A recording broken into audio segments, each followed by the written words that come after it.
سوالی که دیگر آمده است، بابای حاجی میرزا گوید که آیا شخصی روزخور پیش در آید نماز مردم را خواند می شود یا نه؟ اگر شخصی روزخور عالم باشد و ولی عذر داشته باشد، عذر که مقصد بیمار است یا مسافر است یا یگان مقصد عذر دارد که برای او خوردن روزه جایز باشد، البته میتواند که مقصد پیش در آمده نماز مردم روزه را بخواند.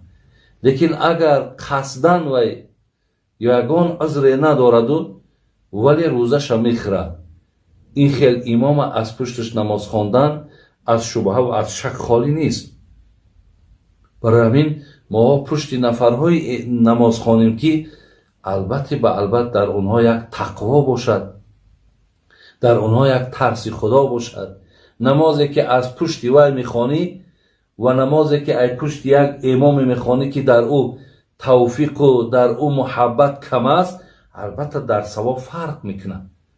برای چی عزیزان خدا میگن، حتی میگن جناب عالمگیری در فتاواش میگد که پدرها میگد مصلحتی به فرزنداتون که حتی تابوتونه حرکت کنین آدمای خوب بردارن، حرکت کنین آدمای خوب جسد شما را شوین، حرکت کنین آدمای خوب شما را در قبر مانن.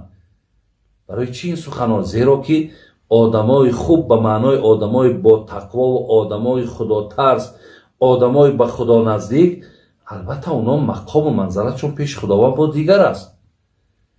از این لحاظ اگر به شرط عذر داشته باشد میلش، لیکن بی عذر باشد، یگان آدمی که البته توفیقش محبتش زیادتر است، اگر چندی آدم دانشمندم باشد لیکن روزش بی عذر میخورد، از پشت این شما نماز نخوانید.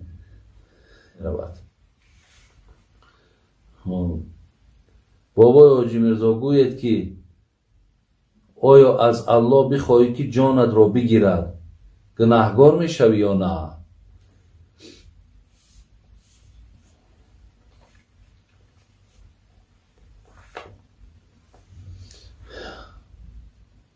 یعنی نفر برادران عزیز به طرف الله دعا میکند که خدایا جان ما بگیر، خدایا مقصد از همین زندگی بیزارم، خدایا مردن میخواهم. آیا همین میگه در شریعت درست است یا نادرست؟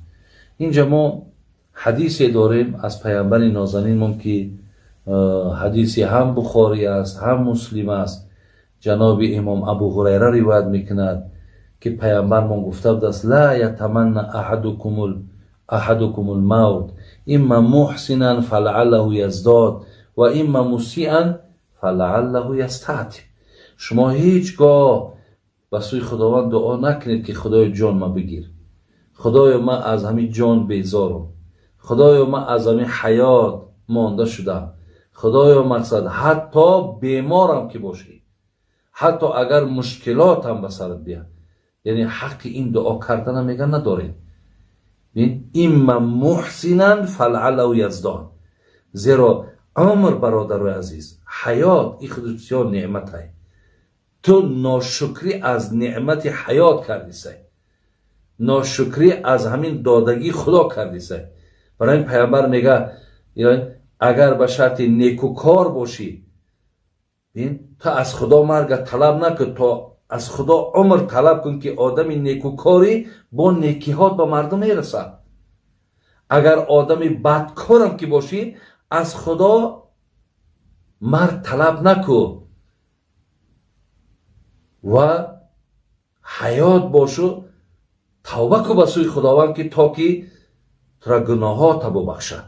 زیرا با این فعلی بدت مقصد اگر یکی خدا جان تا بگیره و روی پیش خداوند تو راحت نمیبینی.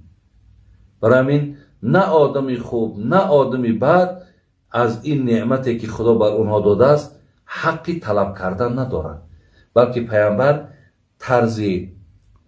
طرز طلب کردن را برای ما این گونه نشان داده. گفته است اللهم احیینی ما کانت الحیات خیرا لی و توفنی اذا کانت الوفات خیرا لی.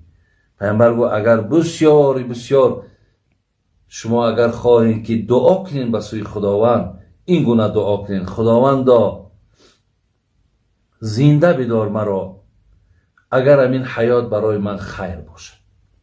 یعنی اگر همین حیات برای من خوب باشد، نیک باشد، یعنی همین روزهایی که برای من داده بر زیان من نباشد، بر ضرر من نباشد، خدایا همین حیات برای من نصیب بگردان. و باز در دامش گفت: خدایا مرا بمیران. ببین: و توفنی اذا کانت الوفات. خداوند مرا بمیران اگر همین وفات من برای من خیر باشد. یعنی اگر همین مردنم برای من نیک باشد و خیر باشد و مقصد برای من خوشبختی بیارد، خدای میلش جان ما بگیر. یا اگر حیات برای من خوبی داشته باشد و سعادت بیارد، خدای حیات برای من نصیب بگردان.